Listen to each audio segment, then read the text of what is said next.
The first thing I want to ask you today is what did it feel like being naked on stage? It's daunting.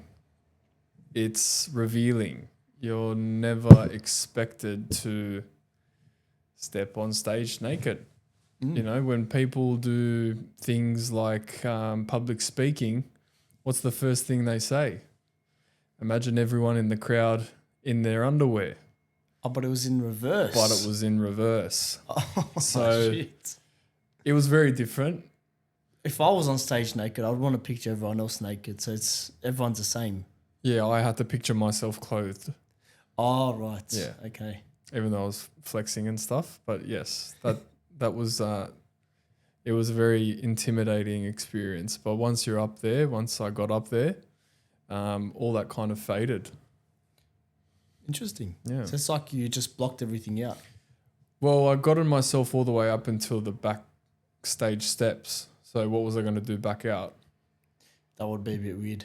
It would. And so in that headspace that I was in, like I was nervous, I was shy, I was never really an out there kid when I was younger. So to now step on stage, as you say, naked, yeah, it was definitely different. What made you do it? What made you just decide, you know what, I'm going to follow a 16-week strict bodybuilding prep?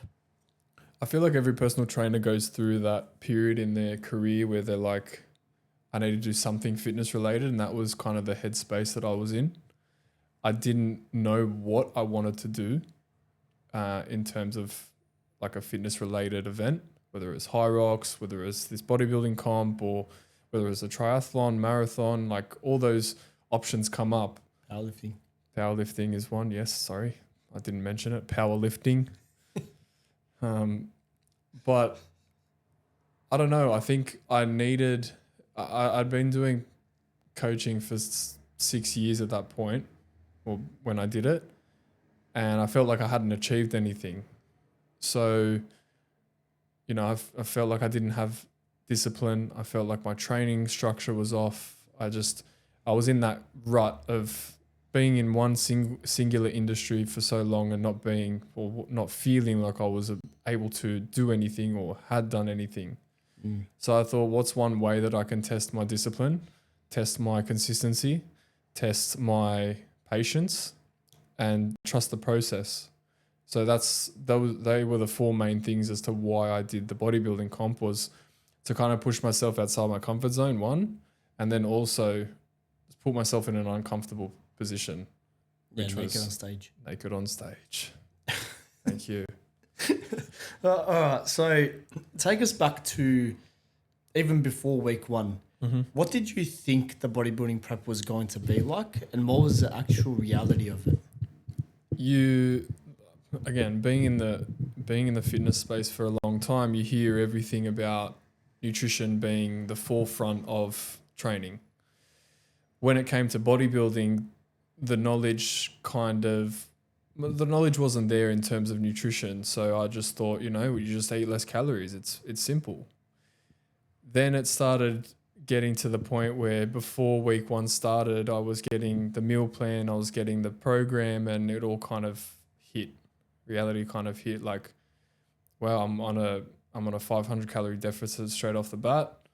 I have to put myself in, full committed meal plans and training routines. So that's when it kind of hit me, when it was like, all right, this is week one. I got to start eating better. I got to start training. The prep completely changed my perspective on the bodybuilding industry. So before you started, did you think it was going to be easy to do, or did you have all this mindset that you knew it was going to be hard, but you thought you'd do it anyway? I knew it was going to be hard. I think if there's anything that anyone could take away from doing something that you've never done before, is that it's going to be hard in the beginning if you've never done it. So in that case, I was thinking I'm not going to be able to do it. All the negative thoughts started coming to my head straight away, very, very quickly, actually. Within signing up, mentally I was like pumped. I'm ready. Like, sweet, this is going to be easy. And then you get into, around the fourth week, it all kind of hit, and I was like, okay, this is a lot harder than, you just saying it and doing it. It's like you're 4 weeks in, and it's like, oh my God, you got 12 weeks left of this whole process. You either stick to it or you fall off and you lose the money that you invested into it. So yeah, it was very, very hard in the beginning to accept that there was going to be a lot to do, a lot to commit to. Well, 16 weeks is 4 months. Because when you say it in weeks, it doesn't seem like it's a long time. Yeah. But when you factor in that's 4 months of your time, it's a big chunk. Yeah. And I feel like not many people understand how big of a chunk of your life or that year. It's a quarter of the year. That you're kind of, it's a third of the year. Sorry, third of the year. So you're kind of having to take out a third of the year where you're really structured, really routine focused, and not really deviating off the plan. Yeah. Was there a moment at the 4 week mark where you're like, man, this is where it's getting real? As soon as the 5th week kicked in, it was my second deficit of the whole program, and that's when reality kind of set in terms of like, okay, I'm a quarter of the way in. I either, like, it's like any journey, right? Like you start and then you either pull back and not do it at all, or you just see it out. So that was like the reality checkpoint for me was the 4 week mark, or rolling into the 5th week, because it was like, all right, like I'm committed to this. It's actually happening. I've locked myself in for 4 weeks. I can't just slack off now. So yeah, reality definitely set in around that 5th week, beginning of the 5th week. This is something I actually personally want to know. I was with you when this whole journey was happening, right?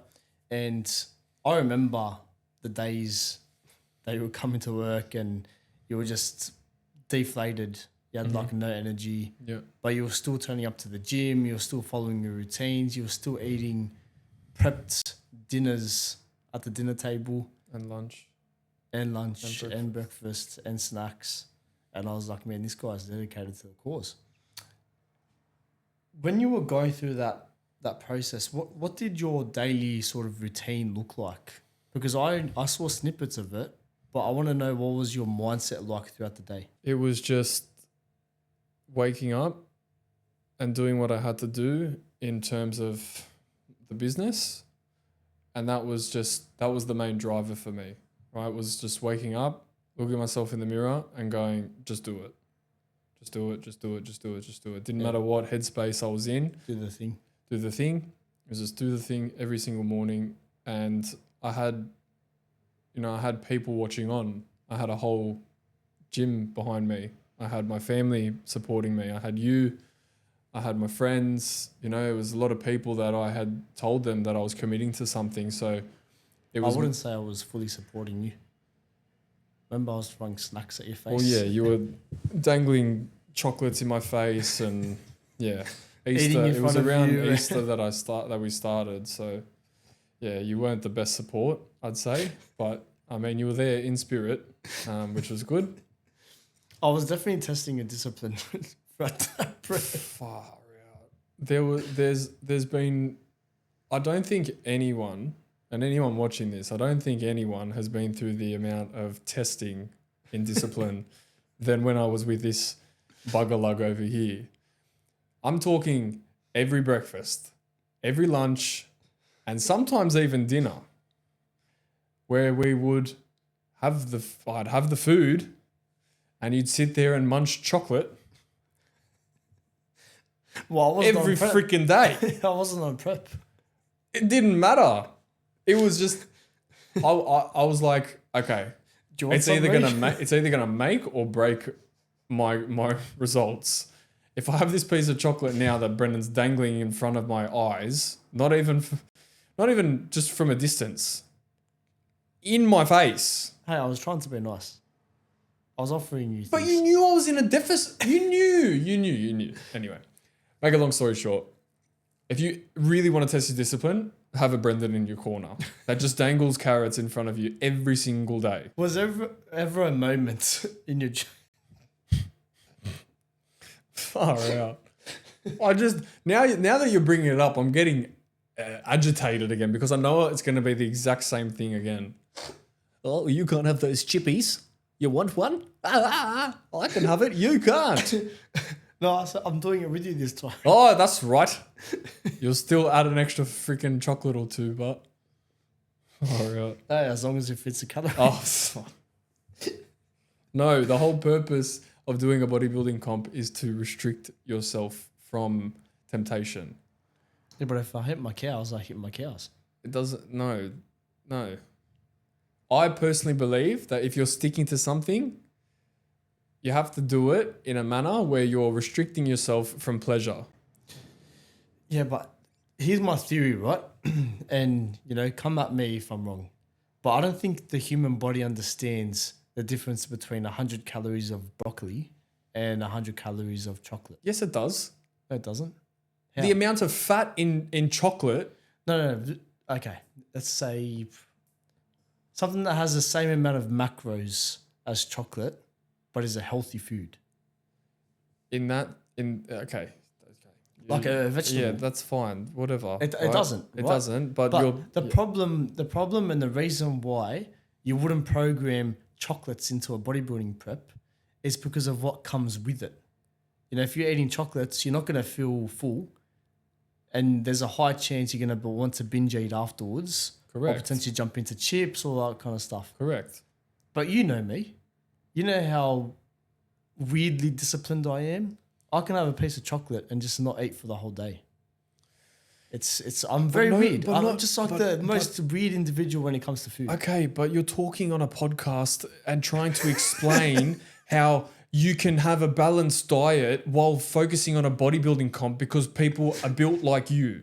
Some are. Yeah, okay. That is true. That is true. So you've got the way you're talking to people has to be, you're not going to tell this to every person that comes in here and wants a bloody result. Yes, you're right. You're not going to tell them, oh, if it fits in your calories, perfect. Just eat more chocolate. But if it's the same macros, just eat it. It's fine. And that theory is true. But if you want people to succeed and get the result that they want, you got to restrict pleasure. Yes. Right. Yes. So broccoli and chocolate, this is probably the worst analogy that you could have made. But in your theory of calories and the right macros, they're the same. Yes. Because you can go to Coles and you can get high protein peanut butter and regular peanut butter. And the only difference is 2 grams of protein. Yeah. That theory in exactly. Right. And also there was some guy that did some type of cut where all he was eating was macros. Yes. And he got pretty because he was in a calorie deficit. Exactly. Correct. Yeah. Yes. So it shows that it's possible. It is. But it's not something that you should be educating people on because it's very difficult. Well, yes. You're trying to get people out of the habit of eating bad food. Right? Yes. And especially with a bodybuilding comp, you're not there to take the piss. That's like the extreme. Well, it's the extreme, but you're wanting to build yourself up to your body is your temple, right? Yeah. And in that 16-week prep, the only thing that I was thinking is I need to make myself a temple. I have to block out all the distractions. I can't go out with the missus. I've got to restrict myself from certain foods. When there's a refeed day, like I had, maybe 4 weeks before actual comp, I filled up and I could eat whatever I wanted, but obviously within my calories. But what came with that was me feeling sick, me feeling unwell.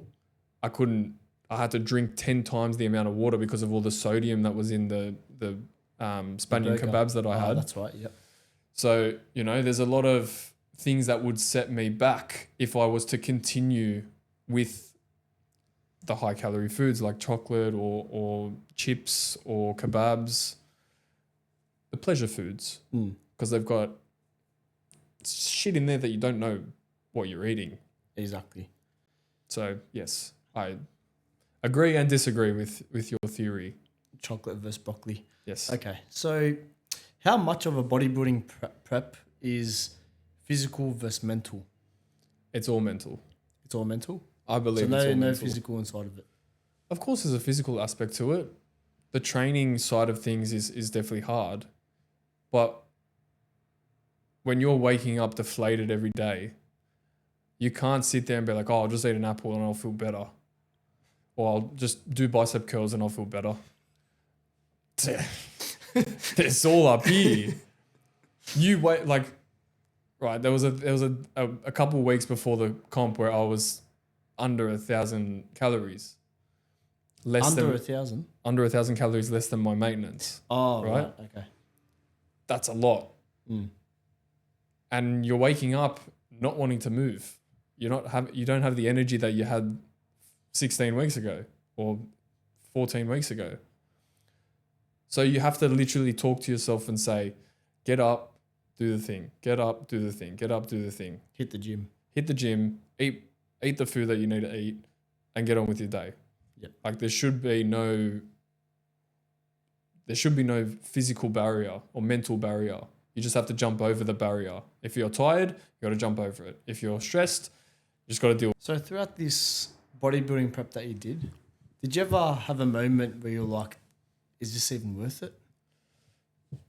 Every athlete kind of goes through what, in a smaller version, what I went through in terms of sleeping right, eating right, training right, recovering right. Like all those things came into my mind every time I woke up or every time I trained or every time I ate. So, obviously on a lot smaller scale than what a premium athlete would be going through, but was there times where I thought that it wasn't worth it? Of course. It's only natural to, because you're doing an unnatural thing. You're pushing yourself to limits that the body should not really be going through in terms of a huge calorie deficit and the intensity of the training and the restriction on, pleasures of the world, like food and going out and drinking. All those things come into play. So yeah, there was definitely times where I felt like, it's definitely not worth it. But I just kept telling myself, get up on the stage and just look your best. You've never done this before. What's stopping you now? If you're going to fall into a temptation like that, well then, you're not mentally strong enough to do what you say you do, to stick to your word, to honor your word. Because when I said it, everyone's like, oh, no, you're taking the piss. No one's just taking the piss, bro. It's the first thing you said. It was the first thing I said. Sure. I'll see you at the other side, mate. And then I was like, all Dangling right. chocolates. I was like, all right, no worries. So it was like a kind of like testing period. I was like, all right, no one believes in me. Cool. Well, this is my chance to prove everyone wrong and get them to believe that I can do what I say I'm going to do and follow through with my word. That was my way of motivating you to do it. Sure it was. Because I knew you wanted to prove me wrong. That's why I said it. Oh, right. So this guy, what a gem. What a gem. Okay, so this is something that I feel like a lot of people watching this will actually understand and want to take away from it. A lot of people look up to influencers or people out there that are very lean, potentially have six packs. You can see their muscle definitions. And obviously bodybuilding is just the extreme sport that you get to show off that athletic journey, right? Those attributes, yeah. So when you were at your leanest, which was obviously on stage, were you also at your happiest? Was I at my happiest? I think so. I think I actually was at my happiest because I did it at that point. Oh, no, I mean with like your physique and everything. Oh, yeah. Well, yeah, that was... but the thing was, it was weird. I got up on stage and it was like a moment of body dysmorphia. I was like, I look good on videos and photos, but in my head, I was still fat. So I was kind of battling like, I look like the chubbiest guy on the stage right now. But then I look at photos, I'm like, I look ripped. So it was like a constant battle of like back and forth of, I don't look good, that photo looks mad. So it was, that battle kind of was going around and round in circles But when I got up onto stage, I was happy and content with what I did to get there in for my first comp. I missed my first comp. I went straight to novice, essentially. I didn't do the first timers. Yeah. Which I believe I would have placed, because I did put the hard work in. You know, you got to believe in what work you did to get to where you got. And I believe I got there enough, especially for the first timers, to place. I just unfortunately missed that time because they moved everything forward. But what do you feel like is something that you went through in that prep that most people don't understand about bodybuilding? It is a sport to some extent. You're pushing your body to extremes.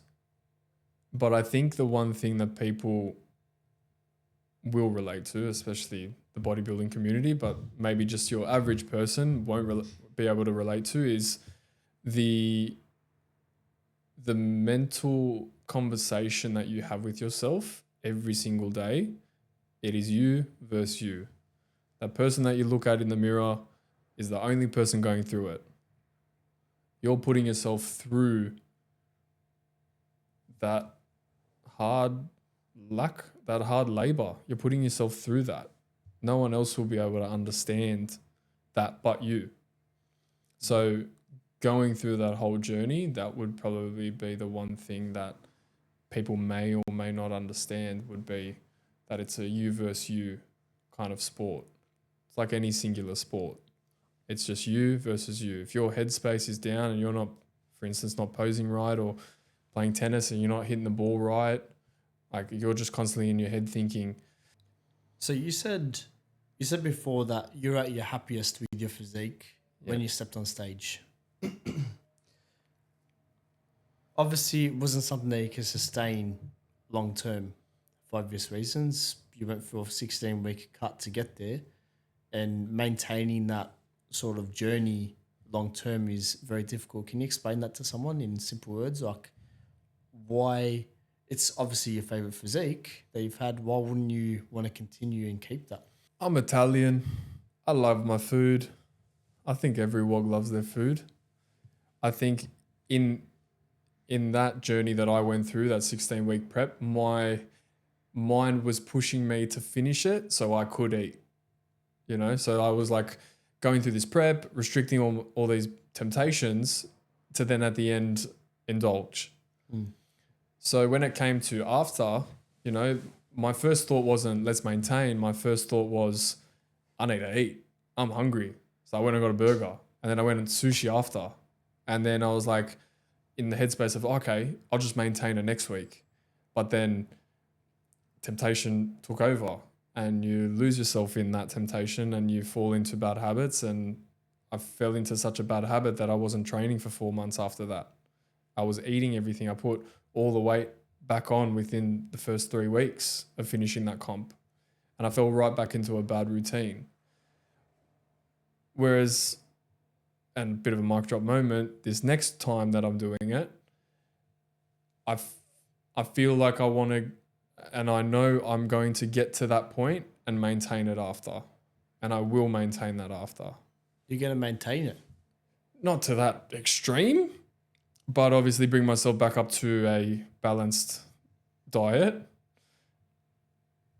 macro dense and full of food, yes. But I'm turning 27 at the end of the year. You know, I'm 3 years off 30. I want to be feeling at my peak. I want to be looking at my peak. I want to be mentally there at my peak. So why wouldn't I maintain that now? I'm kind of like future-proofing for my future self. Like if I don't maintain it after this comp, I'm only going to set myself back another 10 years. And that's how I just think about it. So being Wagonal, you mentioned a few times on this podcast that the hardest part about it was the nutrition, and you were kind of thinking about the end goal of being able to smash pasta with your family and friends. Mm-hmm. Do you feel like during this prep it affected your relationships? No. I don't think it did. There were times where I was tired and a little bit, drained. but I don't think that affected my relationship or relationships. Well, if I'm being honest, I didn't like that you weren't sharing chocolate with me. I didn't share chocolate with you. That's what I was upset about. Oh, that we weren't sharing stuff. Yeah. Oh, poor schnookums.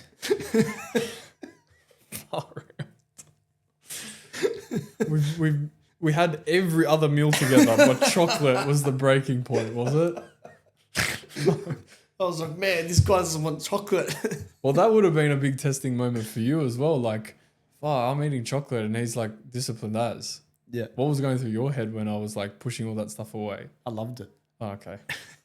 Like, yes, this guy's suffering. I'll make him suffer some more. Here's a chocolate. Ha! Can't have it, can you? Watch me eat it now in front of you. Oh, it wasn't in front of me. You grabbed it, ripped it open next to me and chewed it in my ear, which was just as great. It was just as good. You know, I got the whole sensation of eating chocolate right next to me. So I didn't have enough to eat it. It was You good. got to hear it. I got to hear it, feel it, see it, and smell it as well. But no, I don't think it affected my relationship. I feel like it grew relationships around me even stronger because I felt supported. I felt like all that hard work and dedication that I put towards it, people were like, far out, this guy's actually following through with what he wanted to do. And, you know, I believe what he's going to be saying in the future now. Before, when I was younger, I used to lie a lot and a lot of people never really trusted my word. Yeah, I remember that. I'm glad you had to put that in there. But yes, I used to lie a lot when I was younger and you remember that, which is good. So, you know, I never had any sort of proof to say, you know, I did what I'm saying I'm going to do. And this was that opportunity for me. I don't know. It was kind of like an epiphany moment. If I didn't follow through with it, what would my life be like? So it was kind of like a do or die situation. Fair enough. So you just put yourself in that mode and you were like, that's how I'm doing it. Yep. So what was a scarier moment for you? Was it the actual 16 weeks worth of prep or was it the actual stepping on stage naked? You're up there for a minute, maybe two max, you know? But then behind the scenes, you're focusing on 16 weeks, 4 months of prep. All that hard work, all that dedication for 2 minutes. You know, you feel like when you're up on stage, you're invincible. You've done it. You've done the thing, you know? The hardest part was definitely the prep. Getting up on stage and the posing, like that all kind of flowed when you got on stage. You did all this prep, you did all the posing, you know, beforehand. But that prep was definitely 10 times harder than being up on stage. So for someone listening right now that wants to transform their body, they may not want to step on stage or anything like that, but they may want to lose some body fat and gain some muscle, which is essentially what bodybuilding is, but in the extreme world. Yep. So for that person, what would you tell them? I think we said it in a vlog. We were speaking about the lock-in period and how I believe that it's a hoax. And I kind of said that for a bit of controversy, but at the same time I said it, you know, because it's true. There is a period in your life where you have a goal and you want to achieve it. And that lock-in period is that period for you to transform completely. But it's what you do afterwards that's 10 times as important as well. So when I finish this prep, I know that afterwards is just as important as the 16-week prep that I'll be going through. When I did it the first time, I didn't have that. I just thought, let's lock in and then lock out. And that's all that happened. It was just one extreme or the other. And that's exactly what I did. I did one extreme and then I cut it off and I just went back to normal, which was eating unhealthy, not training, barely getting steps in, sitting down at the desk all day, and injuries were coming out left, right, and center. I'd go play soccer on a weekend and rock up with an ankle injury or a knee injury or a lower back. So if anyone's watching this and they're wanting to start a fitness journey, just remember that lock-in period is not the only period that you'll be focusing on. It's what you do after that's 10 times harder, because you're now learning how to maintain it. You're adding new habits to maintain that goal that you achieved. You've got supportive friends around you, yes, but when you go out and you want to drink up or have fun, whatever, you just got to know that the next day you're going to have to work 10 times harder to work it off. You're going to have to put yourself back into an uncomfortable position where you're training harder and eating better to recoup all that lost time. Yeah. So that's essentially what I would say, is just that lock-in period is a great learning experience. It's a great educational period for you to take as much as you can on board, absorb everything like a sponge, learn about yourself as an individual and what you like and don't like, and apply it into that next phase, which is forever continuing. Because when you finish that lock-in period, the months, weeks, the weeks, months, years after, everything changes after that period, after that lock-in period. You just take what you can from it and apply it into your everyday life. I like it. And were you proud of yourself after you finished this lock-in period that you went on? I was so proud that I put all the weight back on in 3 weeks. That's how proud I was, you know? I thought I deserve this. I deserve everything now.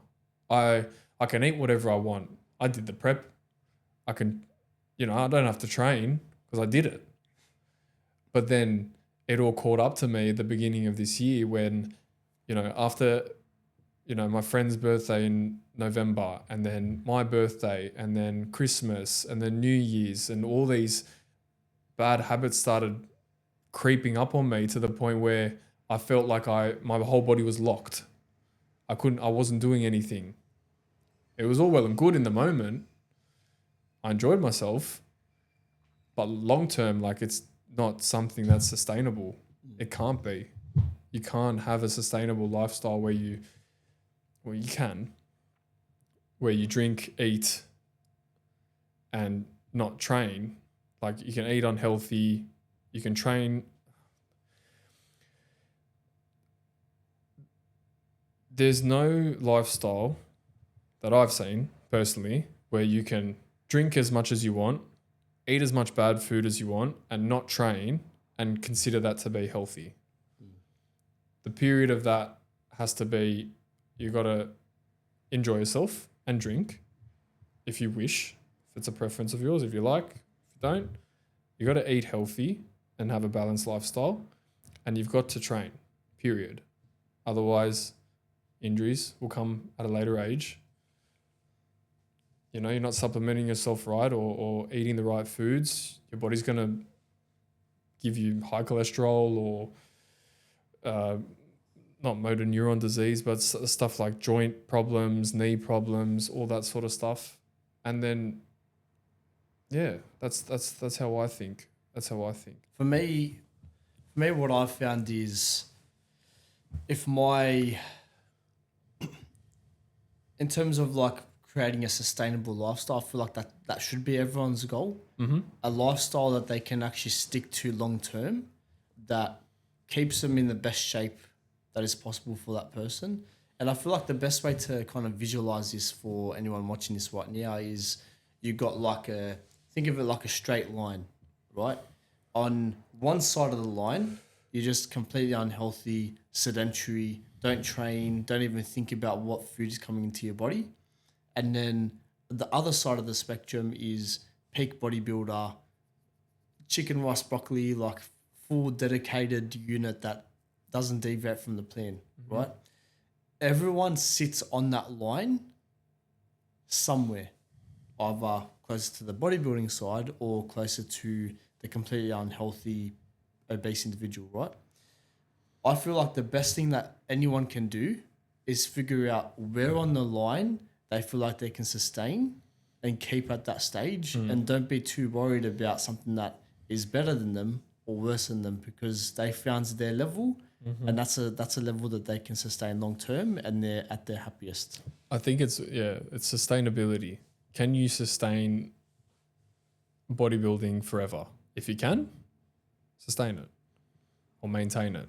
But if you love food like I do, or, you know, you'd like to have a little cheeky meal, like I see myself in the middle there, in the middle of those two lines. Thanks, Rhiannon, Mr. Bodybuilder. Where to next? To the next 16 weeks, we go. I'm doing another bodybuilding comp. Wow. So you just dropped that on the pod. Boom. I'm doing another one. You know what? This time I'll follow you. Yeah? Yeah. Serious? I will. I'll step on stage naked as well. No chocolate dangling. I'm still going to have my chocolate. Thank you guys for watching. Make sure you like, comment, and subscribe. And we'll see you next week. Ciao.